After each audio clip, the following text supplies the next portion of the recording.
Oh, howdy all, grab yourself a drink. It is time for some Path of Exile 2 discussion. But we're also going to discuss Path of Exile 1 a little bit towards the end of this video as well. That news is a day old now, but I thought I'd cover it because I wasn't able to do it yesterday.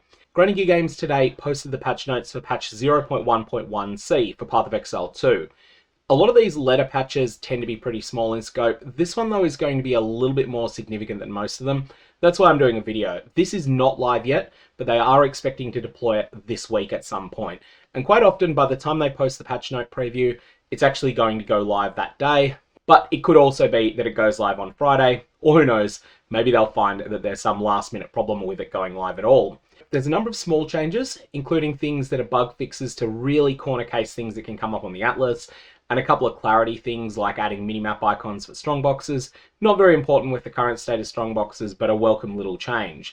There's going to be more checkpoints, there's a couple of little changes to minions. But there's one big change that makes this one worth the video, and that is that for 3 of the other endgame fights, so we've already got this for the Arbiter of Ash, but now added up to 5 respawn attempts for the Twisted Domain area, so this is the fight against Xesht in Breach.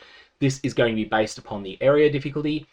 Up to 5 for Olroth Origin of the Fall, which is the boss that's associated with logbooks and expedition, and up to 5 respawn attempts for the Crux of Nothingness. The Crux of Nothingness is the King in the Mists encounter tied to Ritual. This is particularly significant because the best item that comes out of the Crux of Nothingness is the Belt Ingenuity, and that is something that comes out of the base version of that fight, which is going to mean that it'll be quite a lot easier to defeat that.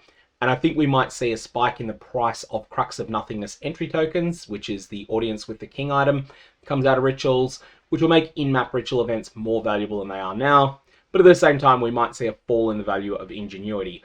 We'll have to see exactly where that settles out. Of course, if you're playing in solo self-found, this is a pretty big deal because it means it's much more accessible to get those important points that give you access to the ritual tree, as well as more accessible to get the particular items that you want out of the Crux of Nothingness.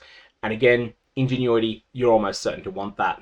Now that's basically everything when it comes to Path of Exile 2 news, but over in Path of Exile 1 land, there was an announcement that was not received very well last Friday, where they said that 3.26 has been massively delayed, there's no plans for anything in the interim. Following the very negative reaction to that announcement, Grinding Games have decided to put a little bit into making a Path of Exile 1 event that will be taking place before 3.26. Now, the exact timing of this has not yet been announced, but they're planning to run a 1-month event that has some wacky ideas that never quite made it off the brainstorm board. And one of the things that they're questioning here is, what does Path of Exile 1 look like when the 19 Ascendancy classes you know and are familiar with are all of a sudden replaced with a different 19?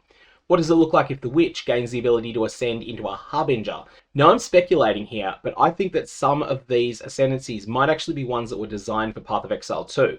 That doesn't mean they were actually completed for Path of Exile 2, and they certainly won't have the same balance stats they would. Path of Exile 1's Ascendancies are generally quite a bit stronger than equivalent nodes in Path of Exile 2. But I think that the thematics will be tied heavily to some of the things that were prepared with Path of Exile 2 in mind. So it wouldn't shock me if we were to see, for instance, a Stormweaver as another Witch example that you could potentially spec into, Stormweaver being an Ascendancy that exists in Path of Exile 2. All that said, that is speculation and could be completely wrong.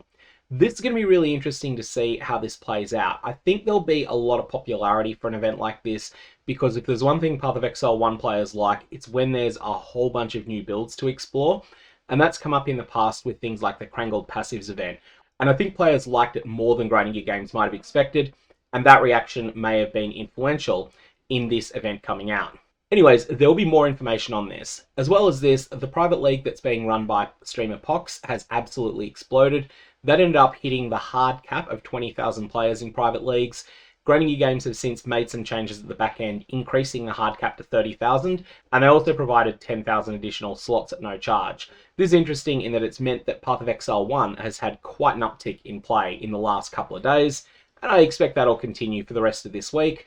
But as often tends to be the case with private leagues, most of the people that play them tend to have a focus on the early game, and then once they hit a certain point, might be level 95, it might be their first tier 17 completion, might be a little bit later in progression than that, then they'll end up moving on and doing something else instead.